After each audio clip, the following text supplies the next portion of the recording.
Hello. I'm going to do something a little different today where I actually go in depth and show how I throw. So I'm going to be throwing off of the hump, which is probably the most time effective method of throwing several pieces at once if you don't have bats. I don't like throwing with bats, so I don't use them. So I'm just going to get started. So you don't have to center this entire thing because you only really need to work with the piece of clay that's going to become your first pot. So I'm just gonna go ahead and start that now. So the idea is you want to counteract every force that the clay is pushing against you. So I'm just gonna demonstrate right here by slapping this phallic piece of clay. So it's kind of like a rhythm game. You can see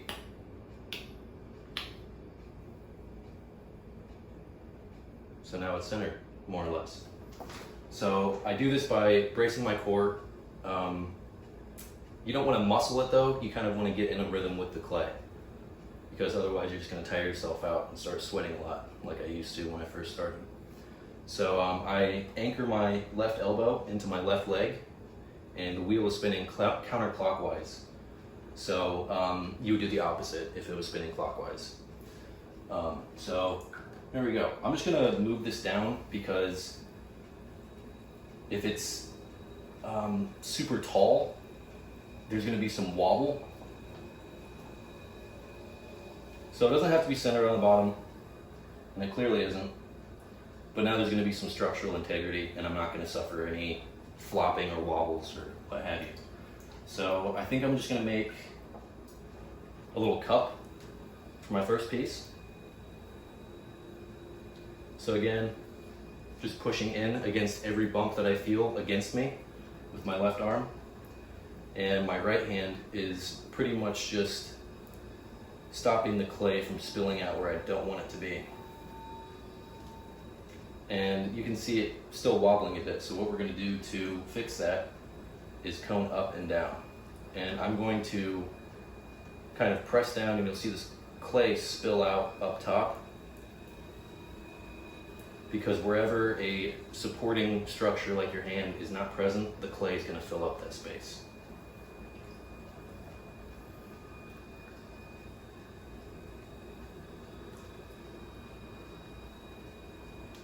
And to prevent friction from ripping off the clay, I'm using my fingers more than my hands right now on the small piece of clay. Because clay is not the very best at remaining rigid. So I'm kind of just outlining how much clay I want. I don't want to have a massive cup. And it's still going to be a pretty big cup, but it'll do. So using my fingers,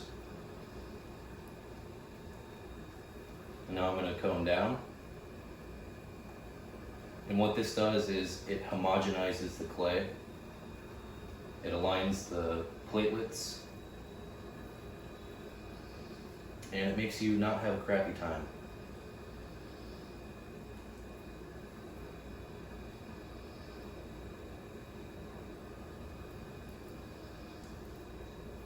Alright, so we've got our amount outlined right here, and I'm just going to further define that outline to make it easier later on when we cut it off. It's kind of hard to show with my hands in the way, but I'm going to try and do my best. Alright, next up is opening. So I do a two-part opening process. Start with my thumb because my old man fingers feel arthritic if I do it this way. So just start in the middle there, get some more water, and then finish it with my fingers.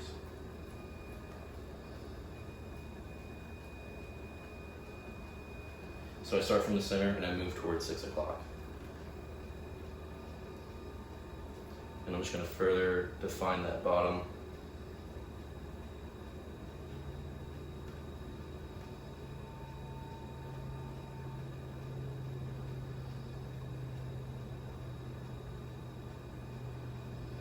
Alright, looks good. So now I'm going to start pulling up, and always on the first pull, I don't do like an actual pull. I just want to get the thick stuff up from the bottom. So I either use my palm, my knuckle, or some wide surface area part of my hand. So I'm gonna go ahead and use my knuckle, I think, because that's what feels right. And I'm not really moving up with my knuckle like this. I'm kind of just distributing the force into the curve. If that makes any sense at all. So I'm keeping this lubricated the entire time, because if not, it's gonna start to create friction, and friction is bad. No one likes friction.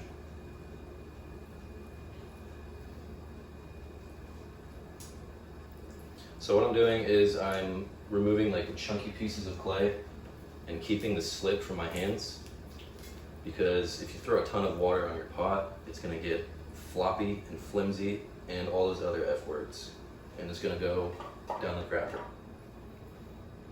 So here I'm doing my first actual pull.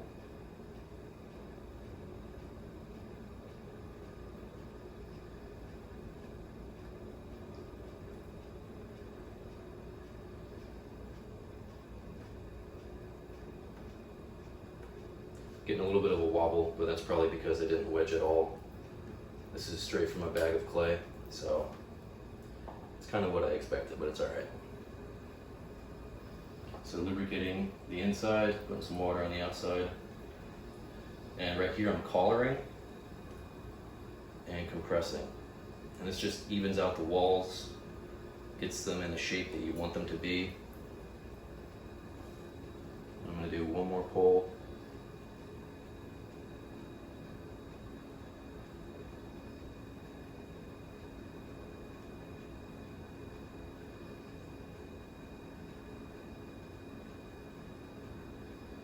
And I'm going to go ahead and take care of that wobble because it's kind of annoying.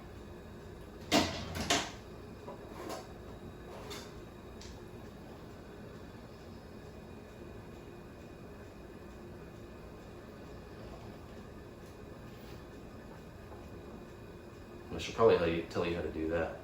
So with the needle tool, you don't want to jab in, and I'm just going to demonstrate because it's kind of fun doing that. If you jab in, it just kind of, that actually didn't look that bad, but it sticks the whole, there you go. It's not good for business. I'm just gonna leave it at that. So you're gonna wanna bring it at, point it at 12 o'clock and probably put it at like 4 or 5 o'clock. And then boom. And that is good for business. All right, so one more pull.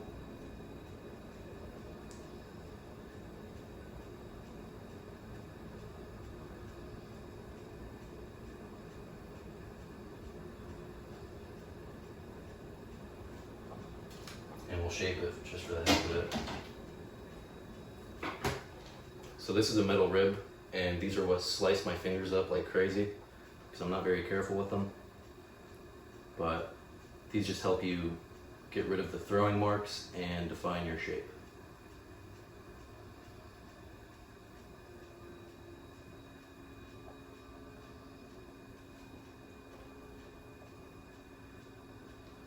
All right, looking good. So now what I'm going to do is I'm going to take the slip off of my hands.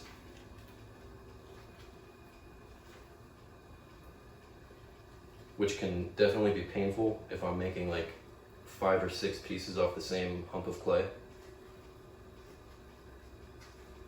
But it's totally necessary. And I'm going to grab a throwing stick, eyeball whether the bottom is going to be sliced off or not, depending on where I cut. So I'm just going to keep an eye on where that is and try my best to cut underneath that.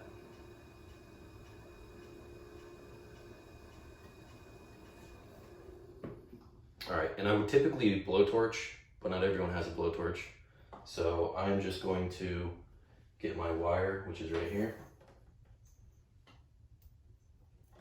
And it's really important to scrape the slip off of the pot before you do this, otherwise you're not gonna have any grip, and it's just gonna flop over on you.